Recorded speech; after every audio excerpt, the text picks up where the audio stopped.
You're watching Inside Automotive with Jim Fitzpatrick. Hey everyone, Jim Fitzpatrick. Thanks so much for tuning in to another edition of Inside Automotive right here on CBT News. Affordability challenges have been a concern all year long, leading many consumers to turn to older used cars. Here now with insight from a recent study is Karl Brauer, who's the executive analyst for iSeeCars.com. Welcome back into the show, Karl. So nice to have you with us today. Appreciate it. Happy to be on with you, Jim. It's never a dull moment in the car industry, so always happy to talk what's going on. That's right. And our relationship and talking about this goes back 12 years since we started. So we appreciate all of your great feedback and insights, and I know our viewers do as well. So tell us about the study and some of the findings. Yeah, so we know that consumers are affordability challenged, as you mentioned. It's just hard to afford a car today. Yep. And a lot of people who are new car buyers are now used car buyers because of this. And a lot of people who were like, say, 1 to 3, 1 to 5-year-old used car buyers are now maybe 4 to 6 or 6 to 8 or 8 to 12-year-old used car buyers. That's because of this massive increase in the cost of all vehicles, new and used. So we wanted to see, well, how is this impacting the age of the used car market out there? Mm-hmm. What's the average age and what's going on? And what we realized is that 10 plus year old cars, this is what we defined as old used cars. That means they're 10 model years or older. Yeah. That market share has gone up 30% in the last 10 years. Wow. So from 2014 to 2024, it shot up 30%. There's 30% more of these 10 plus year old cars being transacted and driven today than there were a decade ago. Wow. So people are just having to buy these cars or deciding to buy these cars, at least, because they're saving money. But here's the real kicker. When we looked into it, we're like, well, how much are they saving? Well, it's all relative. They're saving money compared to newer used cars and new cars. But there's these 10 plus year old cars we're talking about, they're 60% more expensive than they were 10 years ago. Yeah. So they're 30% higher in market share, despite costing 60% more in actual price. They used to cost around $7,500. Now they cost over $12,000 for a 10 plus year old car. So it's like, look, I have to get the least expensive used car I can find, a lot of consumers are saying. And these are the least expensive used cars they can find. They're still expensive relative to a decade ago, but they're still also the least expensive ones you can get today. That's right. That's right. How might the growing preference for older vehicles impact the overall automotive industry in the long term?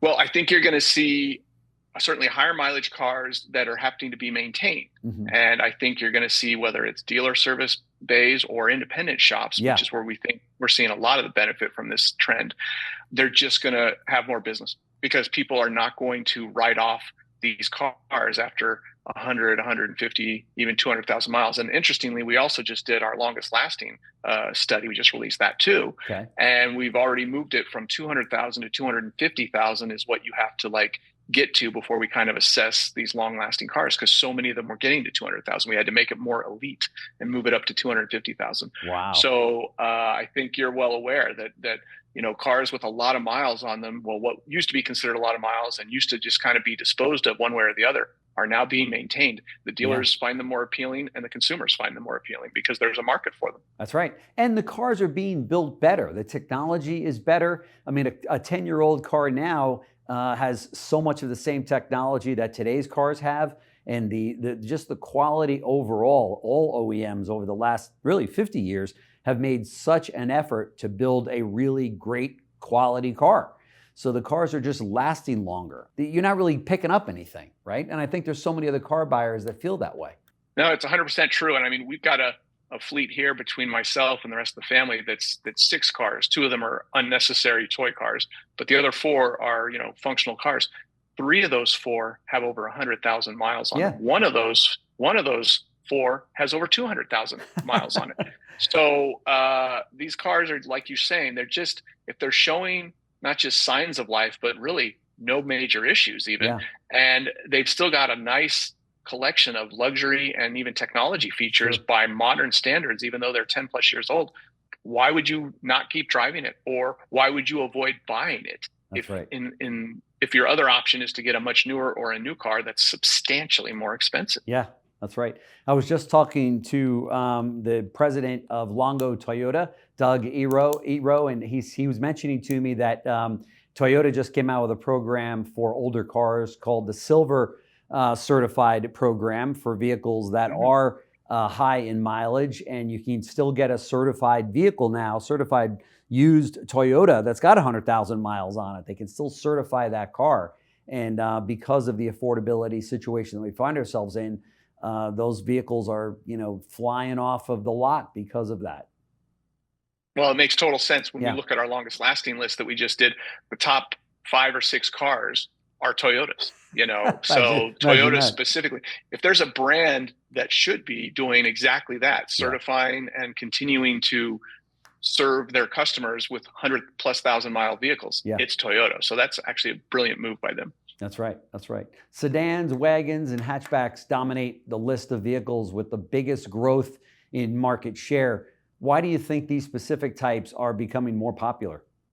Well, if you're buying a 10-plus-year-old car, you're probably doing it for, among other reasons, because of price sensitivity, like we talked about. You are looking for the least expensive form of transportation. Right. And just like modern cars or even slightly used cars, what are always the least expensive cars in a given time frame?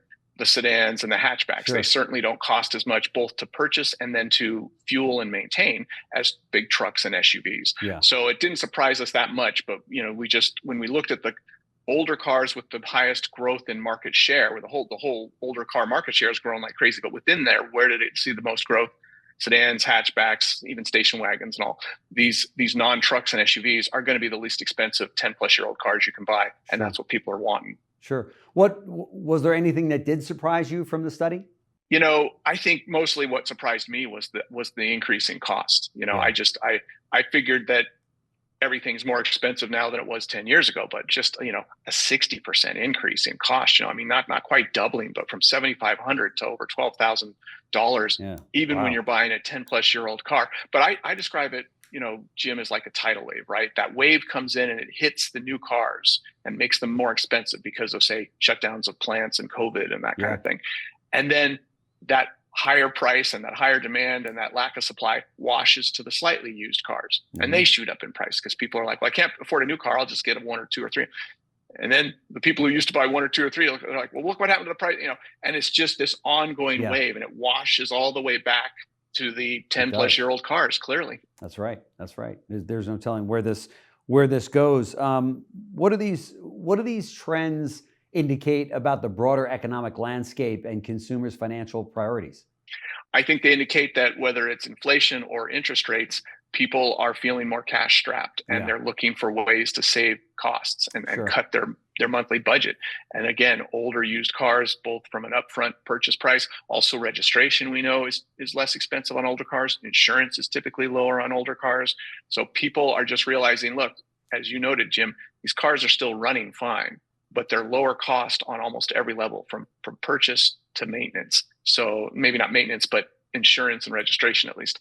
So they're doing that. They're buying these older cars to avoid the cost of everything related to having personal transportation, which is, let's face it, far more expensive than it was just 5 years ago. That's right. There's no telling where this is going from the affordability. Every dealer I talk to, when I ask them what's on your mind, what keeps you awake at night, usually affordability is on that list of items that keeps them awake at night, because they're concerned, where is this going, and how do young buyers and consumers, how do they afford a $50,000 on average new vehicle? It's crazy, and so something has to give. It sounds like that this is certainly ripe for the times right now. A story like this, so it's really something. People holding on to their older cars and buying older cars. So.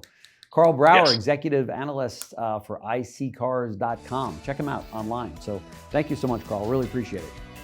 Great being on with you as always, Jim. Great, thanks. Thanks for watching Inside Automotive with Jim Fitzpatrick.